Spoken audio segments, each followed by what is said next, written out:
Assalamualaikum warahmatullahi wabarakatuh. Selamat sore. Perkenalkan, saya Madya Praja Anggara Agung Wibawa dari kelas 6 Fakultas Politik Pemerintahan Prodi Politik Indonesia Terapan IPDN Kampus Papua asal pendaftaran Provinsi Sumatera Selatan. Pada sore hari ini saya akan menjelaskan mengenai pemeriksaan keuangan dan penjatuhan pidana terkait pelanggaran pengelolaan keuangan. Prosedur ini tercantum dalam Undang-Undang Nomor 15 Tahun 2004 tentang pemeriksaan, pengelolaan dan tanggung jawab keuangan negara. Nah, yang pertama, apa yang dimaksud dengan pemeriksaan?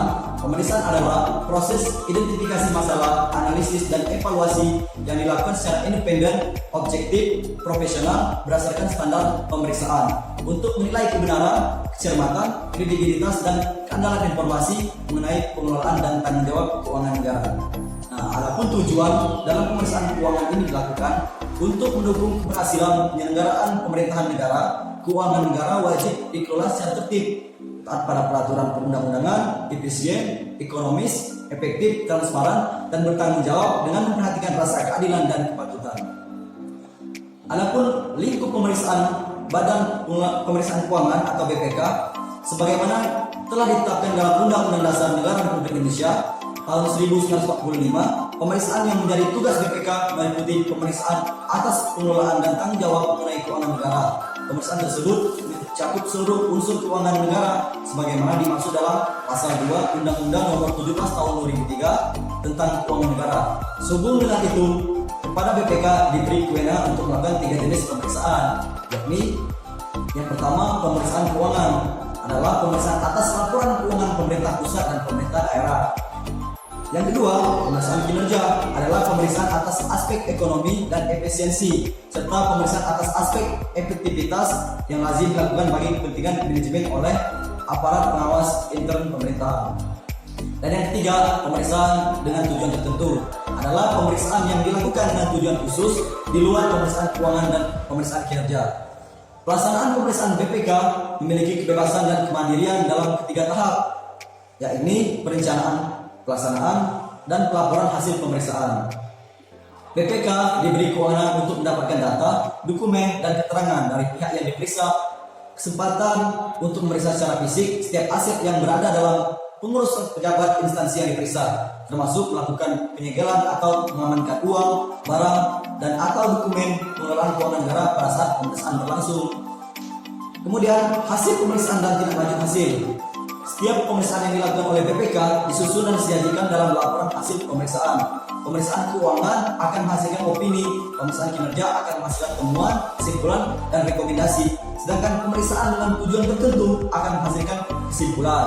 Setiap laporan hasil BPK disampaikan kepada lembaga perwakilan, dalam hal ini DPR, DPD, dan DPRD sesuai dengan kewenangannya untuk ditindaklanjuti, antara lain dengan membahasnya bersama pihak terkait.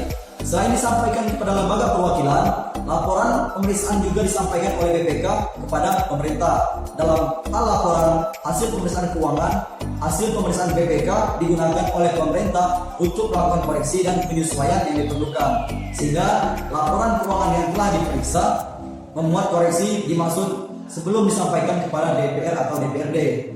Nah, dalam hal penyelenggaraannya, adapun ketentuan pidana dalam pemeriksaan keuangan negara ini dan mana tercantum dalam pasal 24 ayat 1, setiap orang yang dengan sengaja tidak menjalankan kewajiban menyerahkan dokumen dan atau menolak memberikan keterangan yang diperlukan untuk kepentingan kelancaran pemeriksaan, pengelolaan dan tanggung jawab keuangan negara sebagaimana dimaksud dalam pasal 10 dipidana dengan penjara paling lama 1 tahun 6 bulan atau denda paling banyak 500 juta rupiah.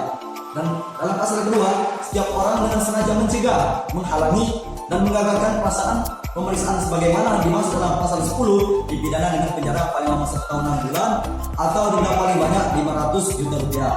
Dan yang ketiga, setiap orang yang menolak pemanggilan yang dilakukan oleh BPK sebagaimana dimaksud dalam pasal 11 tanpa menyampaikan alasan penolakan secara tertulis dipidana dengan penjara paling lama 1 tahun 6 bulan dan denda paling banyak sebesar 500 juta rupiah. Dan yang keempat, setiap orang dengan sengaja memalsukan atau membuat palsu dokumen yang diserahkan sebagaimana dimaksud pada ayat 1 dipidana penjara paling lama 3 tahun atau denda paling banyak sebesar 1 miliar rupiah. Dan pasal 25 setiap pemeriksaan yang sengaja mempergunakan dokumen diperoleh dalam pelaksanaan tugas pemeriksaan sebagaimana dimaksud dalam pasal 10 melampaui batas kewenangannya dipidana dengan pidana penjara paling lama 3 tahun, denda paling banyak 1 miliar rupiah. Dan pasal 25 ayat 2, setiap pemeriksa yang menyalahgunakan kewenangannya sehubungan dengan kedudukan dan atau tugas pemeriksaan sebagaimana dimaksud dalam pasal 10 dipidana dengan pidana penjara sekurang-kurangnya 1 tahun dan paling lama 5 tahun dengan denda setinggi-tingginya 1 miliar rupiah. Dan di pasal 26 ayat 1, setiap pemeriksa yang sengaja tidak melaporkan temuan pemeriksaan yang mengandung unsur pidana yang diperoleh pada waktu melakukan pemeriksaan sebagaimana dimaksud dalam pasal 13 atau 14 dipidana dengan pidana paling lama 1 tahun 6 bulan, denda paling banyak 500 juta rupiah. Dan pasal kedua, setiap orang yang tidak memenuhi kewajiban untuk menindaklanjuti rekomendasi yang disampaikan dalam laporan hasil pemeriksaan sebagaimana dimaksud dalam pasal 20 dipidana dengan penjara paling lama 1 tahun 6 bulan dan denda paling banyak sebesar 500 juta rupiah. Jadi itulah tadi tentang prosedur pemeriksaan keuangan negara dan tindak pidana bagi pelanggar pemeriksaan keuangan negara. Nah, kita sebagai calon ASN nantinya hendaknya kita melaksanakan tugas dengan baik, dengan sebenar-benarnya sesuai prosedur agar kita menjadi seorang pemimpin yang mampu mengendalikan pemerintah dengan baik agar masyarakat kita menjadi sejahtera.